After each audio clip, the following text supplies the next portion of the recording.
Gerakanpinto.co. Komisi 8 DPR menilai penurunan biaya penyelenggaraan ibadah haji 2025 yang diusulkan pemerintah masih jauh dari harapan masyarakat.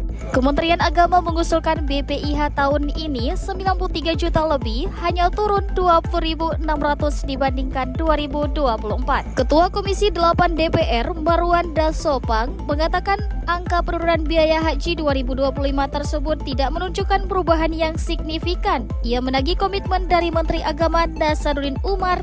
Selain itu, Marwan mengungkapkan terkait skema pembiayaan 70% ditanggung oleh jemaah dan 30% dari nilai manfaat harus dikaji ulang. Dengan rincian terbagi menjadi nilai BPIH atau biaya haji yang harus dibayarkan jemaah haji adalah 65 juta lebih atau dari keseluruhan BPIH. Komisi 8 mendorong agar pengelolaan dana oleh Badan Pengelolaan Keuangan Haji dapat optimal, khususnya mengenai target nilai manfaat sebesar 12 triliun yang masih belum tercapai dengan realisasi terakhir hanya 11,4 triliun.